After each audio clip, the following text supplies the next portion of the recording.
एक तरफ बीजेपी 2029 के लोकसभा चुनाव को लेकर संगठन और रणनीति को धार देने में जुटी है, तो दूसरी तरफ कांग्रेस के सामने अपने ही संगठन को लेकर कई सवाल भी खड़े हैं। बड़े राज्यों में प्रभारी के पद खाली हैं, पंजाब में गुटबाजी खत्म नहीं हुई है और प्रियंका गांधी की संगठनात्मक भूमिका को लेकर भी तस्वीर साफ नहीं है। सवाल यही है कि क्या सियासी जंग की तैयारी के बिना कांग्रेस 2029 के लिए एनडीए को चुनौती आखिरकार कैसे दे पाएगी। 2029 की चुनावी जंग अभी दूर है, लेकिन हमेशा चुनावी मोड में रहने वाली बीजेपी अभी से जोर शोर से तैयारियों में जुट गई है, जबकि कांग्रेस के सामने संगठनात्मक फैसलों का बड़ा संकट खड़ा है। राहुल गांधी युवाओं और खास तौर पर जेन जी तक पहुंच बनाने पर फोकस तो कर रहे हैं, लेकिन संगठन के मोर्चे पर ऐसे कई सवाल अनसुलझे हैं। वायनाड से सांसद प्रियंका गांधी कांग्रेस की महासचिव हैं, लेकिन फिलहाल उनके पास किसी राज्य के प्रभारी की जिम्मेदारी नहीं है, यानी पार्टी के एक बड़े चेहरे की संगठनात्मक भूमिका ही अभी पूरी तरह तय नहीं है। देखिए, कुछ समस्या है। देखिए, उनका अपना तरीका है संगठन चलाने का। उनका जो सुप्रीम में कहिए कि जो फैसला लेता है, निर्णय लेता है, वो आरएसएस है। तो आरएसएस सारी चीज़ की तैयारी करती है, सारी चीज़ का निर्देश देती है, उसके अनुसार भारतीय जनता पार्टी काम करती है। हम उससे हमारा भिन्न है।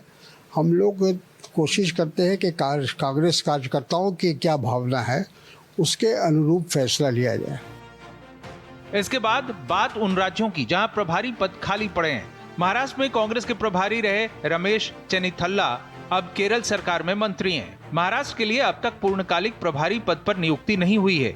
वहीं असम में विधानसभा चुनाव में हार के बाद प्रभारी भंवर जितेंद्र सिंह के इस्तीफे पर न तो अंतिम आधिकारिक तस्वीर सामने आई है और न ही उनकी जगह नए प्रभारी की नियुक्ति हुई है। जबकि पंजाब में चरणजीत सिंह चन्नी और सुखजिंदर सिंह रंधावा समेत पार्टी के कुछ नेताओं की ओर से प्रदेश अध्यक्ष अमरिंदर सिंह राजा वडिंग को हटाने की मांग को लेकर हुए घमासान के बाद पार्टी नेताओं के बीच असंतोष जारी है।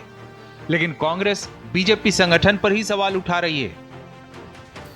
तो उनकी संगठनात्मक स्थिति क्या है और आरएसएस उनका चुनाव लड़ाता है। और जहां तक कांग्रेस की बात है, कांग्रेस आज़ादी के पहले से आज़ादी के बाद तक यहाँ खुली बहस होती है, चर्चा होती है। बीजेपी कोई पार्टी नहीं है, एक कारपोरेशन है जिसके सीईओ मोदी जी हैं, अमित शाह जी हैं, नेक्स्ट टू हिम। और डर के वजह से लोग नहीं बोल रहे हैं, क्योंकि जो एजेंसीज का इस्तेमाल ये विपक्ष के खिलाफ करते हैं, अपने पार्टी के खिलाफ भी करते हैं। कांग्रेस मोदी सरकार को हराने के टारगेट पर आगे बढ़ रही है। राहुल गांधी की युवाओं तक पहुंच बढ़ाने की कोशिशों को देखें तो भी चुनाव सिर्फ नैरेटिव और कैंपेन से नहीं जीते जाते।